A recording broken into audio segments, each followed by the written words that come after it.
Hey everybody, good afternoon. Welcome to the 19 Things They Don't Teach You in Real Estate School. What sets the folks apart that's sustaining the business to everybody else who gets out in the first 2 years? Let's talk about a few of those habits and routine things they do right now. So,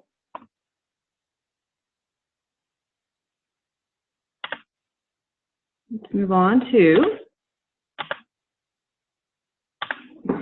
it's not HGTV, folks. I actually have friends who I'm in the Jacksonville, Florida area, who have been on the HGTV shows, you know, the 30-minute segments, House Hunters and all that good stuff. And it is scripted. So what we call reality TV is sort of make-believe.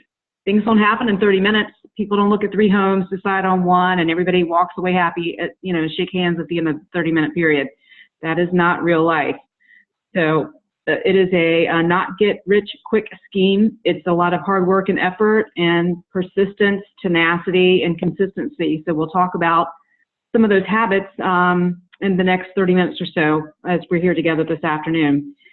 So the purpose of this class is just to share the top 19 things that many successful realtors would tell you that they wish they would have learned upon starting their career. It's one thing to go get a license and to be legally able to sell real estate. It's another one to create a sustaining business. And in the words of one of our famous coaches in the world, Tony Robbins, success leaves clues. Go figure out what someone who was successful did and then model it. Improve it, but start with their steps. You don't have to reinvent the wheel. The material's there. It's up to you to take that information and polish it and create it as your own as you build your own real estate business. Start with a database, otherwise affectionately known as a data bank. So your database is your business plan. And technically in real estate, you have 2 real estate businesses. You have the lead generation business and a real estate business. And actually, you can't have a real estate business without the lead generation business. You can't have the apple, or as we say, the horse before the cart, or whichever way you want to say it. So what's the best way to build a database, aka data bank? Well, start with the people that you know. If you look in the center of the wheel on your screen, start with your allied resources, the people that you do business with. Think lawn care, pest control, your veterinarian, your hairstylist, your personal trainer, your child soccer coach. People that you spend money with should now be your brand ambassadors and promoting your business as well. And then outside that circle, you have what we call the MET group. Literally, who are the other people that you know? Your friends, your neighbors, your spouse's coworkers, people that you associate with socially or in your house of worship, people that you know and trust. And if you look at the bottom of that wheel, and we'll build onto this, you've got an 8x8 and a 33 touch. There's also a 12 direct underneath. So these are just some examples of how to reach out to people throughout the year through your database, depending on your relationship to them. Pardon me. So within those first 2 inner circles, you're going to want to think about ideally the 33 touch or even a 36 touch. So what in the heck is that? So that means reaching out to folks, not calling your 20 best friends once a week or messaging them on Facebook. Oh, bro, hey, help me out here. I'm in real estate and I need a sale. That's not what this is. 33 touch is a systematic contact system to reach out to people that you know throughout the year. It could be, and it should be, incorporate different modalities such as phone calls. That's the best way, face-to-face, taking them to lunch or coffee. Emails, little handwritten notes, we're a big promoter of that, and social media is included as well. But it needs to be planned, persistent, and systematic. An 8x8 is simply if they're a hot prospect, maybe, whether it's a friend or otherwise. Once you've got somebody who is interested in working with you in real estate, then maybe to keep the energy going after you've had that initial conversation, you send them 8 contacts within the first 8 weeks. The 12 direct is simply reaching out to them maybe once a month if it's somebody you just want to, stay top of mind with. So people that you know, we've given you a handful. So maybe you want to reach out this evening, take some quiet time and think about 100 people that you know. And I promise you, everybody knows at least 100 people. So the next group we talk about is your haven't met. Who are your haven't met? Well, that's where you're going to engage in prospecting activities to find those other people that you don't know to continue to build your database. So think open houses, for sale by owners, calling expireds, hosting first-time homebuyer seminars, reaching out to people you don't know to bring them into your fold. And then the biggest circle is freaking generally the general public, freaking everybody is a prospective customer or referral source of business. So that's why you've got these interlying and outlying circles of anybody. The point is to work it as a system and to get their information, not to hand out your business cards and hope that they're going to call you when they have a need, or to just reach out on Facebook with that generic ad we see all the rookies doing. Hi, I'm in real estate. Who can I help? My name is Christine. I'm with ABC Realty.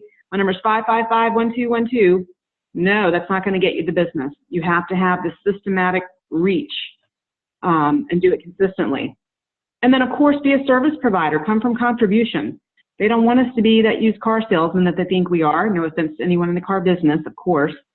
But come from a place of value. Provide, if it's just a market analysis, or maybe it's a new law has changed in the area, or something about maybe there's something as simple as a new restaurant is opening up just down the street from their neighborhood. So provide something of value. Don't just beg for the business. So the 4 rules is, number 1, have one. Communicate with it systematically, whether it's your monthly or your 33 touch, but have a plan. Feed it daily. This means, we'll talk in a minute about prospecting time. You're going to want to put people in your database with their contact information every day, at least 5 days a week. And we'll talk about how many to put in there in just a little bit. And then obviously, once these little nuggets, these little bean sprouts start to develop, you're going to want to start servicing the leads and create contracts. Lead with revenue, not expenses. It is a huge misconception in any business world that it takes money to make money, we say. Well, that's not true. In real estate, we would rather you not chase all the shiny objects, not follow up with all those or respond to all of those folks promising you leads, because they're promising 200 other agents the exact same leads, by the way. They're going to reach out to you via telemarketing phone calls, through emails, I get a bunch through LinkedIn. Don't do it. The easiest way to create real estate business is personal contact through your contact management system. Like we said, the personal emails and the phone calls. All you need is leads to make money in real estate. You don't need to go buy things. And then later on, once you get some closings, you can start considering taking out 10% of every check, setting aside for enhanced marketing, maybe Facebook boost, Facebook ads and things of that nature. But when you're getting started, lead with revenue. Don't create debt. Lead generate. Oh, I see this says 2 to 3 hours a day. Wow. Well, truth be told, if you're getting started in a new business and all you need is the people to get the business, then what else are you going to do all day? One thing is training. We'll talk about that in a minute. But the main crux of your business, as we said in the first slide, is you have to have a lead generation business, which creates your real estate business. So your main focus is lead generating. You'll see in the middle, focus on 80% of your time needs to be focused on the 20% of activities that create your business. Back to, we talked about the phone calls, open houses, calling for sale by owners, reaching out to people that you already do business with. But what in the world, does that mean you have to make phone calls for 3 hours a day? Nope. So 30 minutes of that is prep time. I don't want you to wake up at 8 o'clock or 7 o'clock tomorrow morning and go, okay, who can I call? You need to plan a little bit the evening before. Who is your target list? Is it all the A's on your Facebook? Is it all the A's in your contacts in your phone? Who are going to be the people that you contact tomorrow? Know today. Do some scripting with an accountability partner. That we'll talk more about this as well, but maybe somebody in your office that you have a connection with. Maybe it's your sales manager. Maybe it's a real estate coach. But have somebody that you practice scripting with, so you know what to say and how to say it. Call sheet. I don't care if it's a sheet of paper or if it's an Excel spreadsheet or if it's using your contact management system, but you need to have a way of tracking, well, remember that word, who you contact each day so you don't reach out to the same person 2 days later. So 30 minutes is just the getting ready. It's actually 2 hours of reaching out and making contact. And contact is not, hey, bro, did you see the game last night? A contact in our business is an interactive conversation about real estate.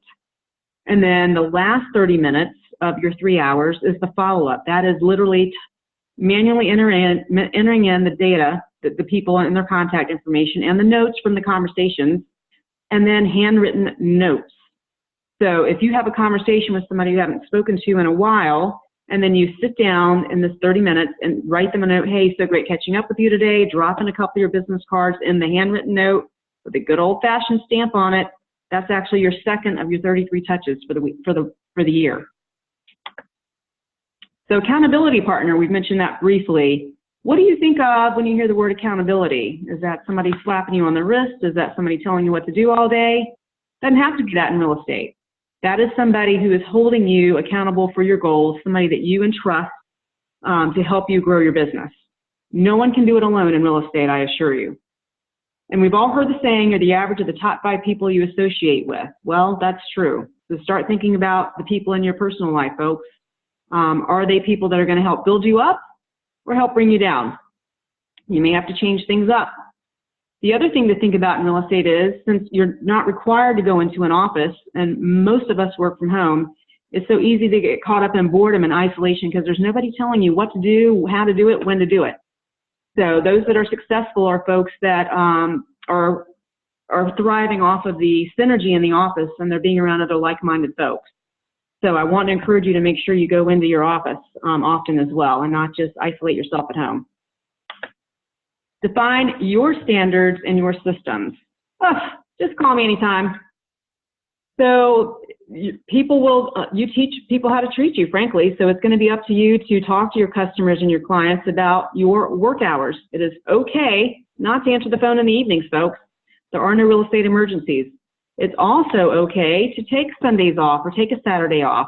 My email signature says that if I receive a phone call or an email after 6 p.m. that I'll respond to it the next business day. And it further goes on to say that if you contact me on Sunday, I'll follow up with you on Monday. Sunday's my day. I make no apologies for that. People will work around your schedule if you communicate your availability to them. On the flip side, if you say, hey, I need your business, I'll be here for you whenever you need me, then you're going to be getting the phone calls at 10 o'clock at night and the text notifications from Zillow when they're online at 3 o'clock in the morning looking at houses. So that's up to you to set the expectations. Work-life balance. Again, we've talked about creating a schedule. We'll talk more about that and time blocking and what goes first. Family needs to come first, folks. So, and then it has been in the past that people move every 5 to 7 years on average. So your systems, are they supporting that? Are you keeping in touch with people that you've worked with in the past if you're not new? So you'll need to examine that as well. Create your MVP. What is that? Folks, you need to take some time this evening to write down your mission statement, your vision for how your business is the overall vision, big picture, your values, your belief system, and your perspectives on your work ethic and your personal life. You need to know who you are so that you can communicate that out to your customers and your clients. Why is that important? Because A, it sets you apart from everybody else in the business. Here in the Jacksonville area, there are 9,500 agents, and clarity gives you power. You have to know who you are and what you stand for so that you can educate folks on that as well. Social media, you either love it or you hate it, right? Well, in real estate, it's vital to our business. So you might as well get used to it and find a medium that you're comfortable with, whether it's Facebook or Instagram or LinkedIn or all of the above. The goal is not to get caught up in social media so that it takes away from your business, because it can be a huge distractor, one of those shiny objects we talked about earlier. But so let's look at the example of Facebook. What story are you telling? How are you representing yourself out to the public? Because even when we delete those posts that we accidentally put on the night before, they're still out there somewhere. So that's why you've got to convey who you are personally and your vision and your personal beliefs and perspectives adequately on social media, because that also reflects who you are as a professional, and that can be a make it or break it when they decide to work with somebody to purchase a home. So this is not a social media class, but some ways to use social media versus not. As I mentioned, be careful who you are out there, out in public. One thing these days is make sure that you have a Facebook business page, and you're going to post a lot of things there and then share it to your personal page. That's the way to get the word out with the new algorithms. So that's just a quick tip on that. Trainings. It's not just about going to your mandatory orientation that your board requires you to go to and maybe showing up for contract class in your first 30 days and then boom, you know what you're doing. That's not correct. Real estate is a constantly evolving business, and those that sustain in it go to training on a regular basis. Have you mastered the subject? I'm here to tell you, you will never master the subject of real estate. Personally, I've been licensed for 20 years, and I still attend other people's trainings as a trainer and presenter. So the difference between college education and real estate training is a college education is a set finite time, whether it's 2 years, 4 years, whatever you did or didn't do. You don't have to have a college degree for this. Real estate training is ongoing. So you want to always evolve as a professional to stay on top of your game, and honestly for liability purposes as well. On the flip side, you don't want to be a professional student. There are folks who attend trainings all day long because that's their excuse, their comfort animal, not to go out and do the activities that create the business. So don't be a professional student. Track your business early and often. This is probably where most real estate agents fail. You are the CEO of a real estate business. You're just working under the what I call the liability umbrella of a real estate brokerage, whoever that may be. But all CEOs know their numbers. They know how much they invest in their business, they know what their overhead is, and they know their rate of return. You need to know the same, such as your conversion ratios. What does that mean? So how many people does it take for you to contact to actually get a piece of business? Generally speaking, for those that we know, 20 METs, people that truly know us in real life, the average is 20. For the not METs, but for sell by owners, people we meet at open houses, people we meet in the grocery store, or at social events, it's about 3 times that, around 60. So again, that's on average, but what are your numbers? Maybe for you, it's 12 people. Maybe you're one of those people magnets, and it only takes 12 people for someone to say, hey, I do know somebody. On the flip side, maybe you forget to bring in real estate into the conversation, so it takes you 233 people to find a piece of business. But the point is, you need to know what your numbers are, because yours are unique to you. You're going to need to know how many appointments are needed on a weekly basis to get those to convert to a listing or a buyer, to get to a contract, to reach your annual goals. You've got to figure out how to track that. You need to make sure that you're keeping track of those contacts that you're making, the phone calls every day, the people that you're adding to your database, and the handwritten notes. A couple other things of value to mention are you need to know your market. So you're going to want to preview homes in your area to stay on top of the inventory, and evaluate your profit and loss statement on a regular basis too. Treat your business like a business. So are you treating it as just hey, this is a cool thing to do, or are you getting up every morning and going into the office, whether that is the actual physical office you're associated with or your dining room table, as we're sitting here right now? But you need to treat it as a business. The purpose of your business is to fund your perfect life. We'll talk more on the other people relying on you as well. You're going to have to follow a schedule, set a routine. We've talked about, you're going to at least prospect 2 to 3 hours a day. So you already know that's half of your day. And think about this. Would you hire yourself? Are you showing up as someone who earns $100,000 a year, if that's your goal? Maybe it's 50, maybe it's 250. But are you showing up that way? And more importantly, do you know what your hourly rate is that you're worth? Is it $25 an hour? Is it $125 an hour? So you're going to need to figure that out.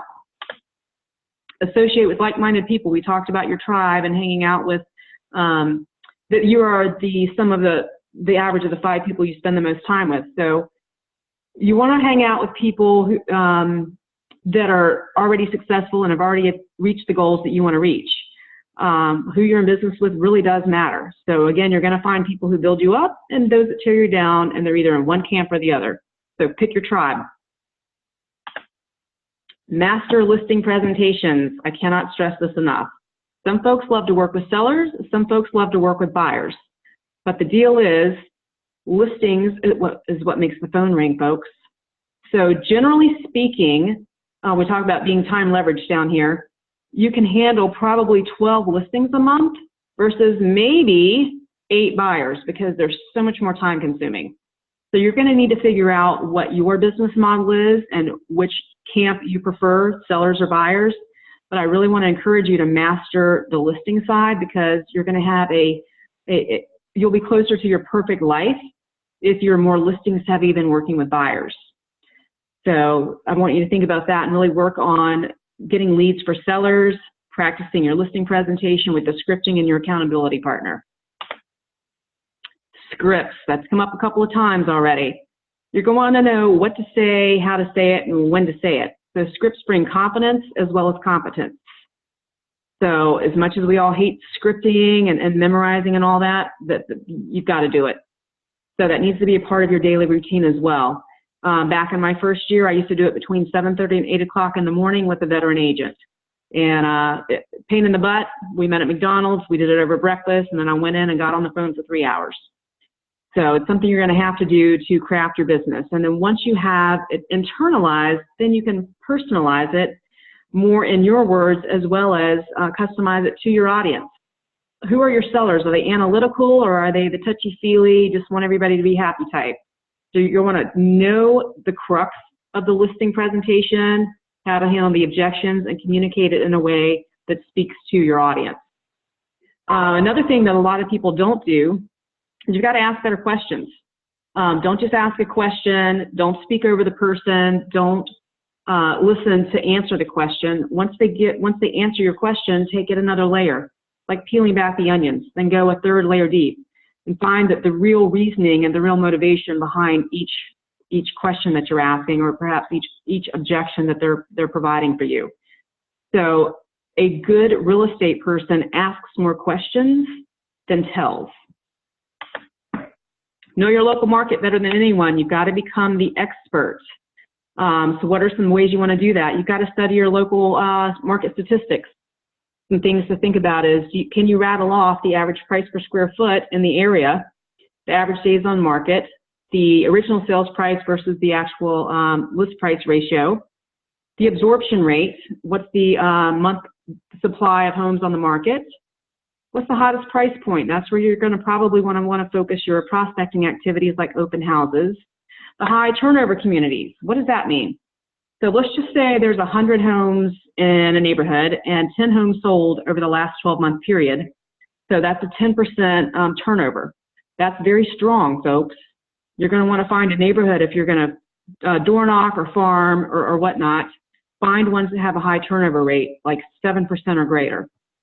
And then at the bottom, we're general real estate agents, so we always think about what we call resale homes. You're going to want to gain some knowledge on the new construction industry as well. That's a great product to sell, so you're going to want to become familiar with that process too. Goals. We've already talked about your MVVBP, right? So you've got to start with the big picture goal, chunk it down into monthly goals, and then create daily activities so that you can achieve those goals. Success is boring, repetitious, mundane, and unsexy, but you got to commit to the process. You also need to revisit your goals often. Time blocking. We talked about prospecting for 2 to 3 hours a day. So as I mentioned earlier too, that I create my calendar for the month about a week prior to the new month in writing. So what you want to start with is your family and your vacation time. If you've got your daughter's dance recital, you've got your kids' championship football tournament coming up next weekend, those are set appointments.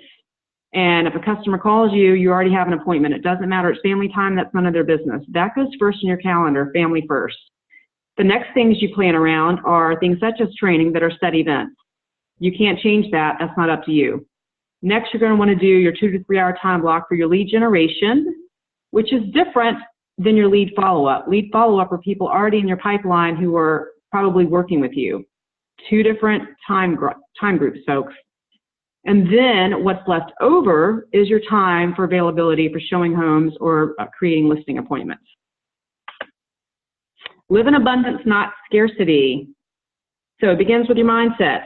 It all starts right there. Are you creating roadblocks in your own mind as to why things aren't happening?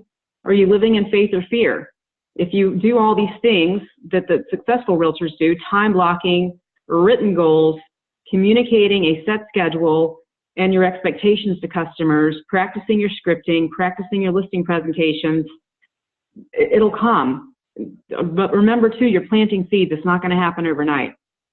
And then of course, one biggest fear that you need to get out of your mind is, oh my God, there's so many realtors. Is there really enough business for me to do this? Like you said, Christine, here in the Jacksonville market, there's 9,500 agents. How are people doing it? Well, the truth is a lot of them aren't. They're not committing to these things we're talking about that create success. The time blocking, the goals, the scripting. So yes, there's enough business for you because all the other ones aren't doing the things we're talking about today. Create a vision for your business.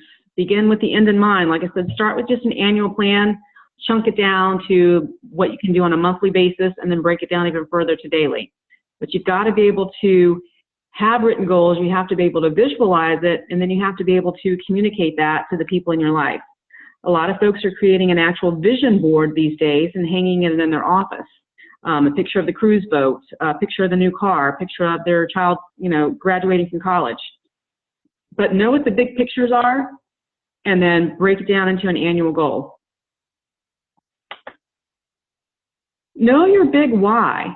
What gets you out of bed in the morning? Because you no longer have to just show up somewhere. So your big why should make you cry. So what we do in coaching is we have folks create a success letter to their family and an apology letter. So a good example is maybe you've got a 5-year-old daughter and you say, hey, when mom closes 20 homes by December, then we're going to take a family cruise for your winter break. And then, so write a letter of what that's going to look like when you make that announcement to her. And then on another sheet of paper, write your apology letter. Hey, babe, so sorry. Mommy loves you, but, I can't afford that cruise because mommy didn't sell 20 houses. What does that look like for you? So if your why isn't big enough, the how do you get there really doesn't matter. So again, think about who else sacrifices if you don't meet your goals. This isn't just about you. And you need to ask yourself and re-examine on a regular basis, why is this my why? Because throughout your career, that may change. So that's kind of, to wrap it up, that's kind of the 19 things, creating your vision, scripting, daily activities, showing up for work. Those are all the things that will make you successful and sustainable in the real estate business. If you have any other questions or concerns, feel free to reach out to me. My contact information is here. An alternative phone number is my direct cell phone number at 850-508-6766. I'm Christine Williams with Boundless Coaching. Have a great day.